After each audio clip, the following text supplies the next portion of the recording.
자, 여러분, 오늘은 미국 경제 이야기, 그중에서도 미국 중산층의 탄생과 몰락을 결정지었던 두 개의 거대한 경제 시스템에 대해 한번 깊게 파고 들어가 보려고 합니다. 한때는 말이죠, 미국을 중산층의 사회라고 불렀거든요. 과연 그 힘은 어디서 왔고 또 무엇이 그걸 바꿔놓았을까요? 지금부터 그 이야기를 시작합니다. 그래서 이 모든 이야기의 시작점으로 한번 돌아가 볼까요? 질문은 바로 이겁니다. 아니, 어떻게 고작 노사협정 하나가 한 나라의 경제 전체를 뒤흔들고 수백만 명에게 잘 살 수 있는 길을 열어줄 수 있었을까요? 이 수수께끼 같은 질문의 답을 한번 찾아가 보시죠. 자, 시간을 한번 돌려보죠. 1950년입니다. 무대 위에는 두 명의 거인이 서 있었어요. 한쪽은 당시 세계에서 제일 잘 나가던 기업, 제네럴 모터스, GM이었고요. 다른 한쪽은 정말 막강한 힘을 가졌던 전미 자동차 노조, UAW였습니다. 말 그대로 거인들이었죠. 이 둘의 만남이 역사를 바꿀 줄은 아무도 몰랐습니다. 이게 바로 그 유명한 디트로이트 협약인데요. 이게 그냥 단순한 임금 협상 그런 차원이 아니었어요. 회사가 잘 되면 노동자도 함께 잘 살아야 한다. 즉, 공동 번영이라는 당시로서는 정말 혁명적인 철학을 담은 새로운 약속이었던 겁니다.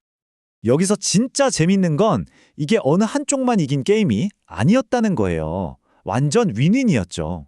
GM은 끝없는 파업 대신에 안정적인 생산을 보장받았고요. 노동자들은 물가가 오르면 월급도 같이 오르고 생산성이 높아지면 보너스도 받고 심지어 건강보험에 연금까지. 지금 우리가 너무나 당연하게 생각하는 복지제도의 기틀이 바로 이때 만들어진 겁니다. 정말 전례 없는 안정이었죠. 그리고 이 모든 변화를 딱 하나의 숫자로 보여줄 수 있습니다. 바로 35%. 이게 무슨 뜻이냐면 단 5년 만에 노동자 한 사람의 실질적인 구매력, 그러니까 진짜로 쓸 수 있는 돈이 3분의 1 넘게 늘어났다는 거예요. 이게 그냥 월급이 좀 올랐다, 이 정도가 아니에요.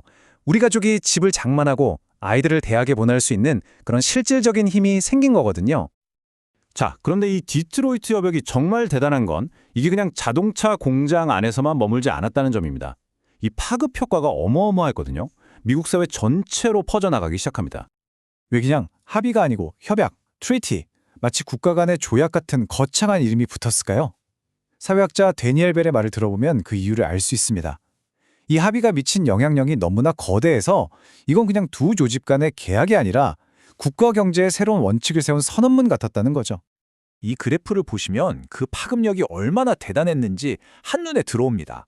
불과 10년 만에 미국에서 이루어지는 노사 협상의 절반 이상이 이 디트로이트 모델을 본따서 만들어졌다는 거예요. 자동차 산업에서 시작된 함께 잘 살자는 모델이 철강, 항공, 할 것 없이 미국 전역으로 번져나간 거죠. 그래서 이 시대를 우리는 황금기라고 부릅니다. 말 그대로 황금기였죠. 기업은 성장하고 노동자도 그 과실을 함께 나누고 공장에서 땀 흘려 일하면 내 집 마련하고 아이들 교육시킬 수 있는 그런 안정적인 중산층의 삶이 보장되던 시대, 미국이 진짜 중산층의 나라라고 불릴 수 있었던 바로 그 시절입니다. 하지만 여러분 아시다시피 영원한 건 없죠.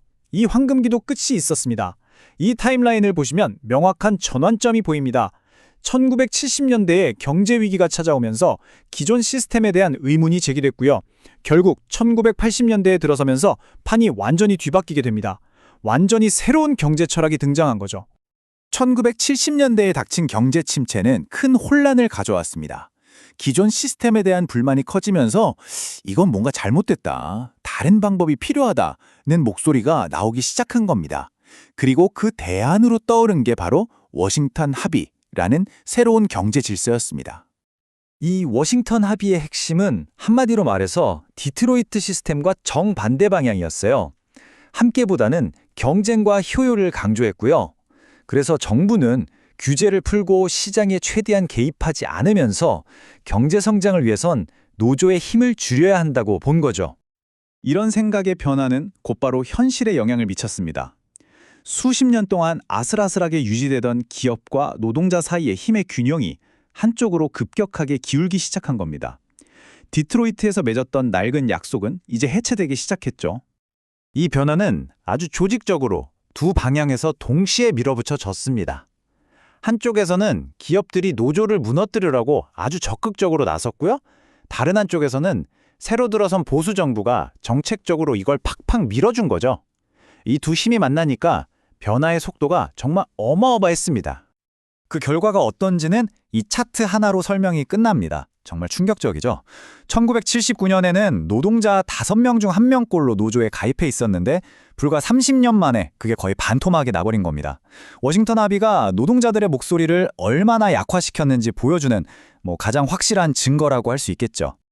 자, 그럼 이제 우리가 지금까지 살펴본 이 두 개의 시대, 너무나 다른 이 두 시스템을 나란히 놓고 한번 비교해보면서 이야기를 정리해보겠습니다. 디트로이트와 워싱턴, 이 두 시스템은 미국 경제에 과연 어떤 다른 흔적을 남겼을까요? 이 표를 보시면 두 시스템의 차이가 정말 명확하게 보이죠. 디트로이트 시스템의 키워드가 공동 번영이었다면 워싱턴 시스템은 규제 완화였습니다. 노사관계도 협력에서 노조 약화로 바뀌었고요. 그리고 가장 중요한 경제적 결과, 디트로이트는 중산층의 성장을 가져왔지만 워싱턴은 불평등 심화라는 또 다른 현실을 낳았습니다. 그래서 결국 오늘 우리가 던져야 할 질문은 바로 이겁니다. 함께 잘 사는 시대를 만들었던 시스템과 경쟁을 우선했던 시스템, 이 두 거대한 흐름이 남긴 것들이 지금 우리가 살고 있는 이 경제를, 그리고 우리 삶을 어떻게 만들어가고 있는 걸까요? 어쩌면 이 과거의 이야기 속에 현재를 이해하고 미래를 내다볼 수 있는 열쇠가 숨어 있을지도 모르겠습니다.